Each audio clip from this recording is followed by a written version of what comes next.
Hey YouTube, Mike the Alpha Hoarder here.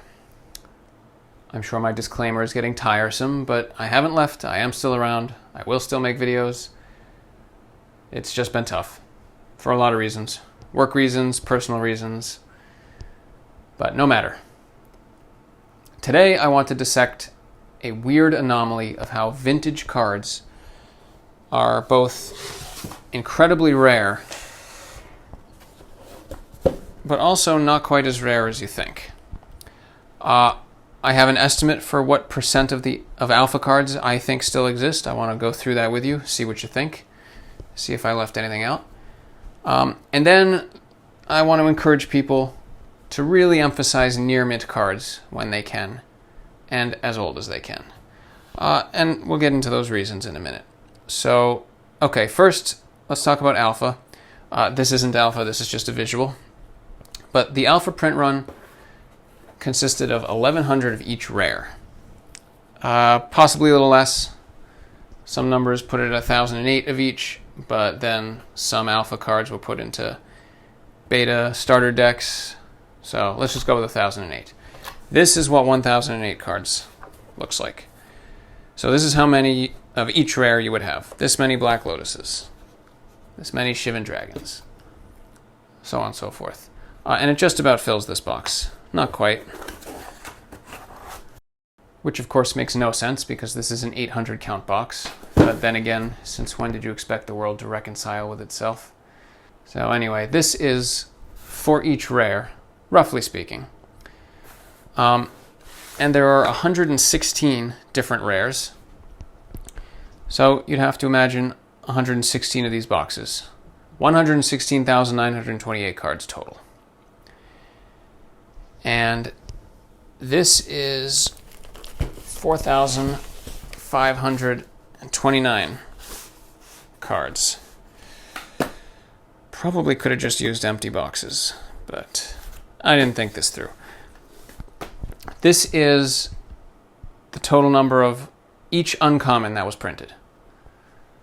So that's 4.5 boxes of Demonic Tutors, of Soul Rings, of Serra Angels. 95 different uncommons. That's a total of 430,255 cards. Now, I don't have good visuals from here, so I'm just going to open some boxes. There are 16,033 of every single common in the alpha set. 16,000 Lightning Bolts, 16,000 Llanowar Elves.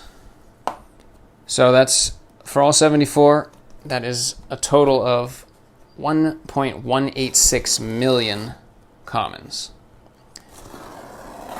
And if you add on top of that 855,000 total basic lands, we end up with a total of 2.5 million alpha cards that once existed. And that's a lot. That's a lot of cards. One moment. Get this box open.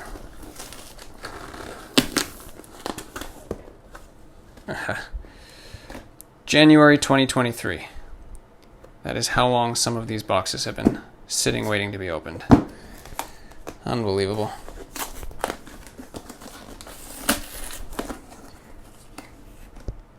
Anyway, that's a lot. It's Alpha is the rarest of all the mainstream sets, and yet it still weighs in with 7 figures in supply. Oh. And that means it requires a hobby size of many millions to support rising prices. Now, as it happens, the hobby at present is that size. And so we do support rising prices. I've heard numbers as high as 40 million Magic players. Now, it was a couple years ago, but it was also pre-Magic 30, so who the hell knows where we're at now. But the market is clearly large enough to support Alpha. That also doesn't tell us very much, because Alpha is the rarest set. So it's a baseline. We'll talk about Arabian Nights and Unlimited in a minute. But first we have to talk about attrition. because that's pretty important.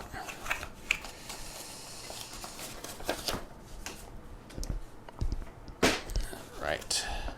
Let's see what's in here. January. Jeez.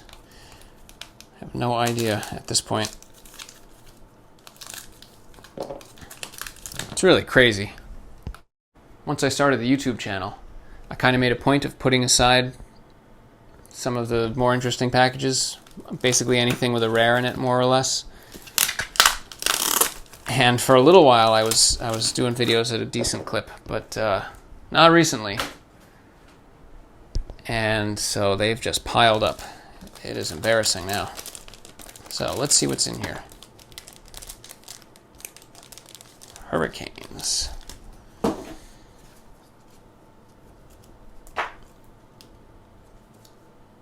Hurricanes, Berserks, Black Knights. Ooh.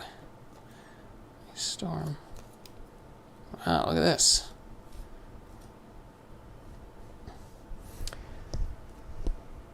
All right, what were we saying? The surviving population, right? Okay, so quite a green start. Timberwolves. I love this card. I think it's I don't think it's a very popular one, but I love it. I love the artwork. Okay, so the quick answer when you're talking about surviving population is we don't know and we can't be sure. No one can really agree on it. And that's because the most important variables are hidden from public audit. I think people probably underestimate how quickly alpha cards became collectible, but they also may underestimate how many were clipped or just thrown out or inked. Perhaps those two cancel out. But the only useful data point available to us is the graded population, because that's a number that is actually known and documented. And so I pulled up those numbers recently, and BGS has graded 45,290 alpha cards. PSA has graded 36,191 alpha cards. And CGC has graded 12,339 alpha cards. Now, there's plenty of other companies, but I think those are the big ones for Magic. But then there's also the fact that the same card will be cracked and resubmitted and things like that. So it's hard to know, but perhaps those are two more factors that we can cancel out. So adding all that up, we roughly have a graded population that we know about of 100,000 alpha cards. I like the Archer.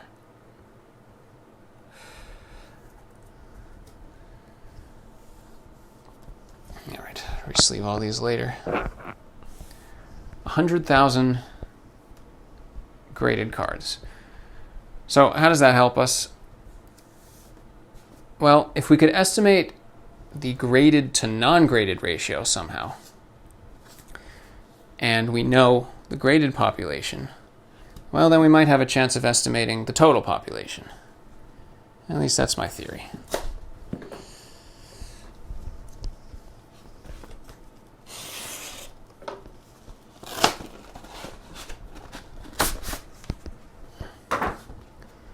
So what I did is I went on eBay and TCG Player. I looked at the listings and the recently sold, and I chose a random sample of 3 of each color and rarity combination. So it was 57 total cards I picked, somewhat at random. I tried to make a point of picking cards that aren't pet cards or, you know, super sought after cards. And I manually counted. This took forever. I manually counted all of the listings that sold. Ooh. Crusade. I remember this guy. Oh, this is from a long time ago too. Probably cracked this out of the case. I'm pretty sure this is really just a centering issue. Yeah, good looking corners. Edges are hard to tell while it's in the slab. This is on the slab. Not sure what we'll find inside. Good old Crusade. Banned as a sensitivity card. I guess because of historical context surrounding the Inquisition. I don't know. I think all that stuff's a little bit dumb. That's for another video. So anyway, I counted every single open and sold listing for 57 different alpha cards, rares, uncommons, and commons. And I counted how many of those were graded and how many of those were raw. And I found there were 747 recent or current graded listings and 2,184 recent or current raw listings. So overall, that's a 2.92 to 1 ratio of raw to graded. But as I was looking at that data a little more closely, I found that it was skewed, which, upon reflection, kind of makes sense. The ratio for rares is much tighter. And, well, why is that? Well, graded cards tend to command a premium. They lead to fewer disputes over condition, and they can be more liquid for dealers who are obviously going to be overrepresented on market sites like TCG Player and eBay. They're safer to ship. So people selling, which is the only thing I can sample here, are likely to overfavor graded cards, especially for expensive cards, compared to the true population. So for rares, I had 1.37 to 1 raw to graded ratio, whereas for commons, it was 3.44 to 1. So, although I originally wanted to sample across all the rarity sets, upon more thinking, I don't see why rare cards would have a different survival rate than, say, commons. So if you look at commons instead, you get about 3.4 raw cards for every one graded card. And I think I'm going to use that as a better sample for the entire population. And note that this is a ceiling number.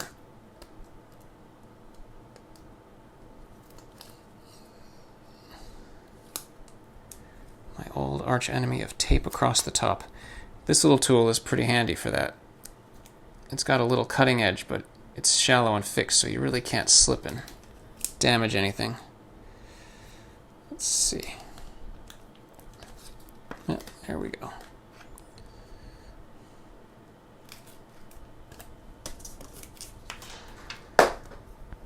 Couple of jumps for the Horde, because I don't have enough of these yet. Very nice. Get a little blue in here. So yeah, I think that's a ceiling, for the reasons I said above about the fact that we're sampling sellers, and sellers are going to be overrepresented in graded cards. I think that's reasonable. So I expect that there are many more raws than I'm going to see with this particular sampling method. Okay, and a couple of Monzas.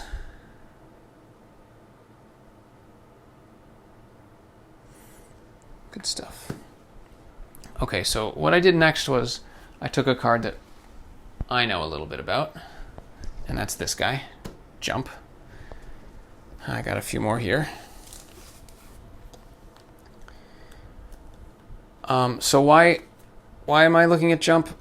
Well, because I think there's a lot of cards locked into collections, like mine. And these cards are off the market, but not permanently, right? No collection is forever. These are hidden, but they still exist. And someday they will re-enter the market one way or another. And so let's take my jump as a sort of extreme example, and that'll give us the other end of the boundary. So I looked at jumps on the market. I found 84 raw listings and 37 graded listings, which falls pretty close to the average ratio that I came up with across the full sample.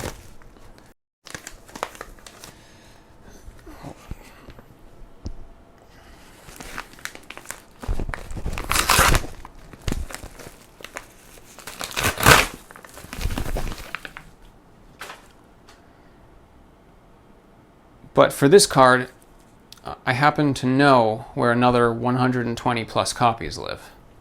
So for this card, just accounting for my collection, I get a ratio much closer of 6 to 1, raw versus graded. So let's use the sampled commons as the ceiling ratio and my particular jump data as the floor ratio. I don't know how many other collectors there are like me. I certainly sit on an extreme end of the bell curve.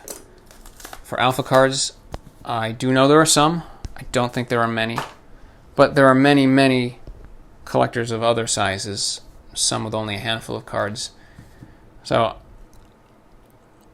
we're waving a lot of hands here, but I think my sample of jump is, I think I'm justified in using that to try to imagine what could be hidden in collections. And so given the known graded population of 100,000, and then giving this sort of loose estimated data we've come up with for the ratio between graded and ungraded cards based on the current market and what I have in my collection, that gives me between 345,000 and 600,000 raw cards. So just taking that down the middle-ish, let's call that 475,000 raw cards. So what I'm saying is, at the ratios we see on the public market, if we know there are 100,000 graded cards, alpha cards, then we should expect that there are 475,000 ungraded cards. So out of 2.5 million total, that is about 18%. So in my opinion, we can say with relative confidence that at least 18% of the print run for sure still exists. Those can be accounted for more or less. Ooh, this is a great batch. I remember this one. This is from a long time ago too. Oh man. This is from March. Oh. Well, it's nice to finally liberate these cards.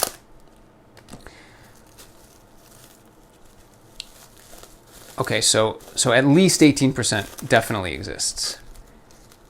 And the true number is certainly higher. And, you know, for the reasons I opened with, it's impossible to estimate. Because there's just no way to know how many collections exist out there that have cards locked away inside them. And we're never really going to see that all at once. So we just have to guess at how much higher it is. You know, could it be double? If it was double, would we still expect to see only 100,000 graded cards, with the market distribution being what it is?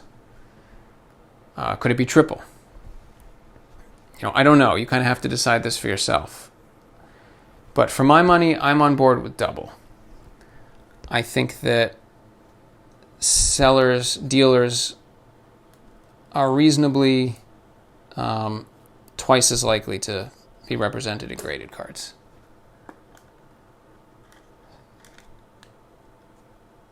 So if you want to round up, let's say 40% of the original print run still exists. So I estimate 60% is completely gone. Not just locked into collections, but completely gone.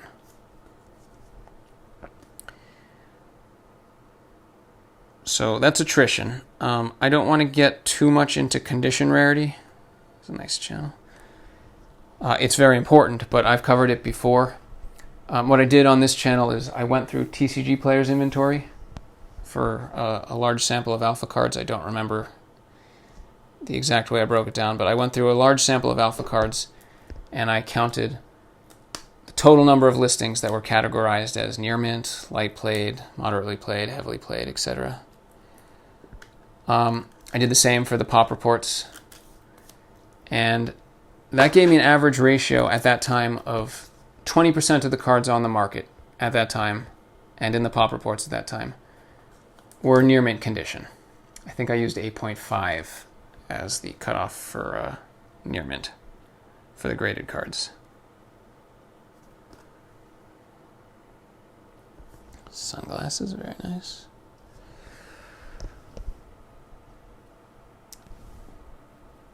And I don't have any reason to think that's changed substantially.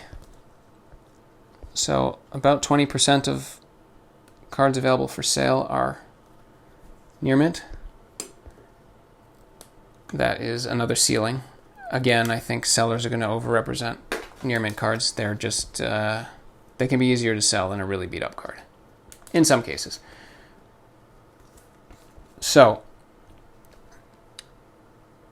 that means I estimate that under 8% of the original print run exists today in near mint, which for alpha is 210,000 individual cards. So this beautiful specimen I'm holding here, for example, I believe this is one of 210,000 in this condition. Now that's still a lot. 210,000 is, that's a good number of cards. Relative to the size of the hobby, it's not that much, but it's possibly more than you thought. And I think it's important perspective. So let's just take my collection as an example. You probably noticed I have a somewhat unusual, some would say unhealthy, collection of alpha cards. I have thousands. I have less than 10,000, but I have multiple thousands. That's multiple dozens of the complete common sets, multiples of, uncommons and rares and all this stuff.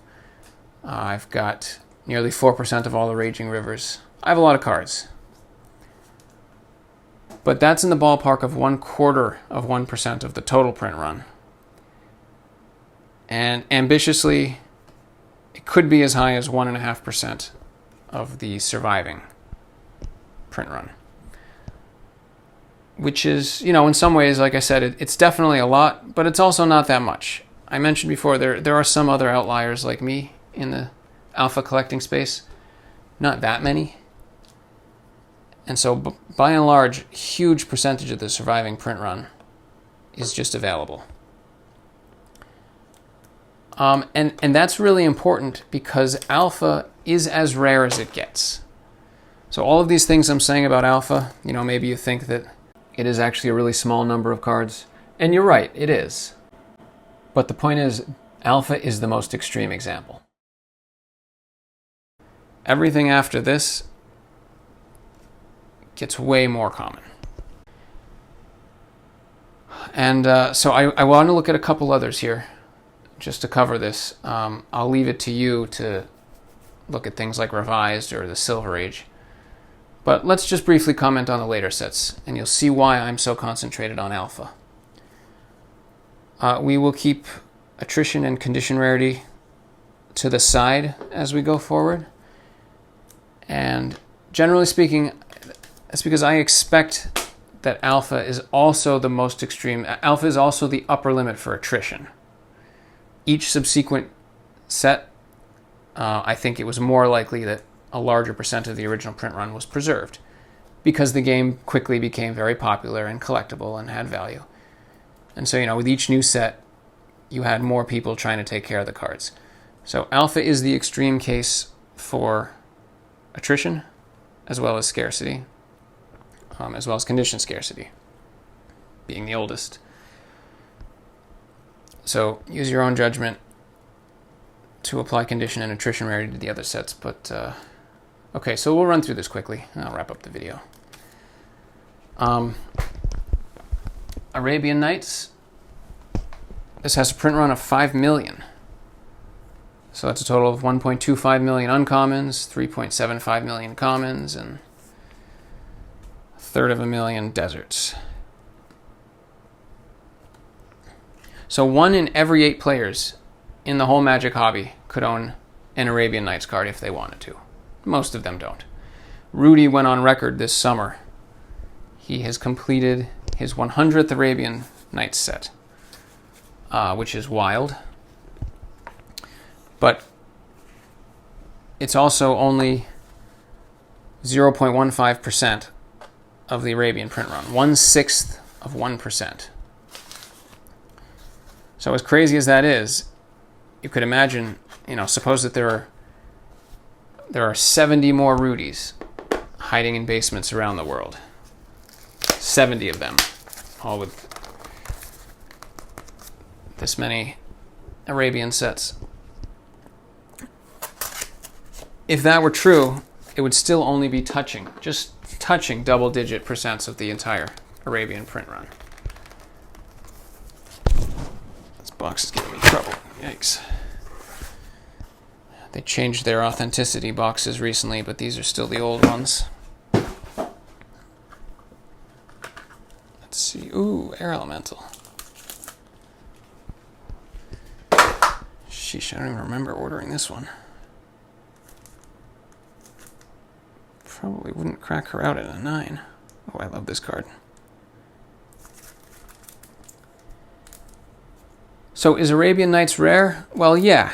In some ways, it's very rare. But as a generality, no. See, once again, it requires a much bigger hobby than you probably think for a random Arabian card to organically increase in value beyond a certain point.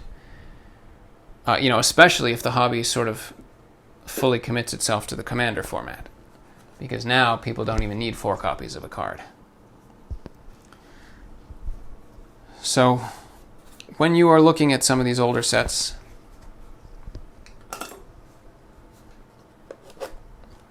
look for the in-demand cards, emphasize the rare cards, do everything you can for near mint, because even Arabian Nights, in some ways, isn't as rare as you might think. Let's talk briefly about Unlimited. Unlimited has a 35 million card print run. They printed 16,000 and some, close to 17,000 of every single rare, which is about 2 million total rares. They printed 59,000 of each uncommon for 7 million total uncommons. And they printed 213,000 of each common for a total of 25.8 million commons. So almost every player in the hobby could own an Unlimited card if they wanted to. And attrition at this point is way lower. It's not 0, obviously, but it's way lower than it was for Alpha. That's a clean rare.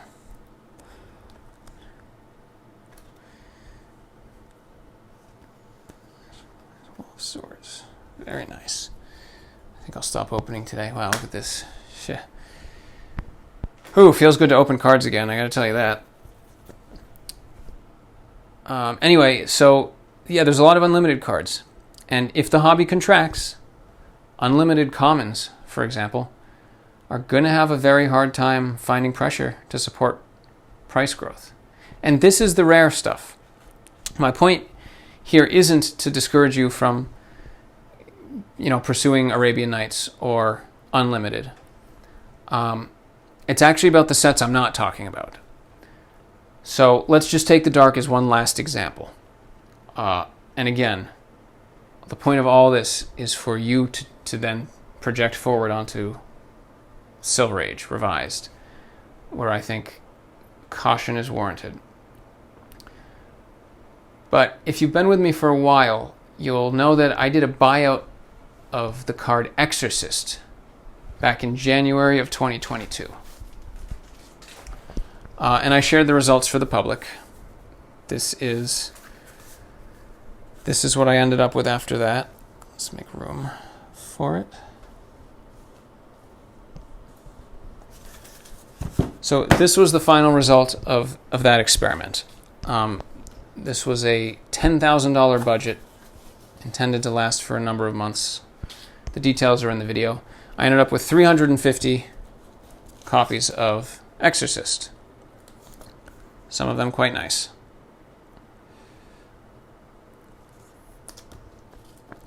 And I tracked the price and the available inventory throughout the experiment, and then at intervals after the experiment. So in January of 2022, when I started, this was before Magic 30, by the way, the average price for a near mint Exorcist was $23.52. And across all of the markets that I was tracking, I looked on Card Kingdom, Card Market, TCG Player, eBay, ABU Games, somewhere else I don't remember. But anyway, there were 438 copies of the card for sale before I bought a copy. And they were selling for $23.52 for a near mint copy. At the end of the buyout, a little less than 2 months later, the price had gone up to $57.65, and there were only 242 copies on the market. So about half of them were gone, and the price was about double. Supply and demand makes sense there. But now, I rechecked this just recently. It's 18 months post the completion of the buyout. The MTG stocks price for this card right now is $12.43, and there are 657 copies for sale. So buying all of these, removing all of this from the market in the dark, which is one of the four horsemen, literally made no difference at all. Today's price is 50% lower. The price is half the price, and the inventory is 50% higher. Now, why? How is that possible? Well, it's because there's 144,000 of every one of these cards. The Dark had a 70 million card print run, twice that of Unlimited. So this stack of 350 reduces the supply of Exorcists by 0.25%, attrition aside. And again, attrition not being nearly as bad as it was in Alpha. So the price can so easily drop in half, which it did, despite missing that 0.25%. And 70 million cards is twice the size of the entire hobby. So everybody who plays Magic could own 2 cards from the Dark if they wanted to, attrition aside. So, okay. I think that makes the point. Now, something I didn't talk about, obviously not all cards are created equally. Exorcist is a fine placeholder for whatever generic speculative card, reserve list card you have in mind. Or unpopular, beta common or something. Take it as a placeholder. Outside of a small few, there are more copies of these than you can ever hope to overcome. And this is the conundrum. This is what I opened with. It is true that this stuff is incredibly rare. And certain cards are far less available, and they create, set collecting choke points, and but when you consider every card in the print run, there are a lot. There are a lot of cards from, even some of these early sets. And that's why I voiced so much concern about the later sets. I don't even like all of the Four Horsemen. I think you could probably pick out just a couple of cards from 3 out of the four Horsemen that are worth your attention. And very little after Unlimited. Everything doesn't have to drift up forever just because it's old. There will be ceilings. Ceilings as a function of the hobby population. And the newer sets, the newer the set, and the lower the condition, the more risk you are onboarding. So anyway, I wanted to be on record giving some perspective. Yes, this old stuff is rare. Legends is crazy rare. But that doesn't mean a random Legends card is a good store of value or a good investment, because it's not as rare as you might think. Especially in a contracting or a static hobby, which is where we are right now. Not saying that's where we're going to stay. Not saying it's not where we're going to stay. Just pointing it out. So my advice, and what I do, is go back as far as you can and get as near mint as you can. And I think the intersection of those two curves is probably the safest place to be if your interest is mainly financial, or if, like me, your interest is more in enjoying the hobby and not losing your shirt. So that's it for today. Thanks very much for joining me.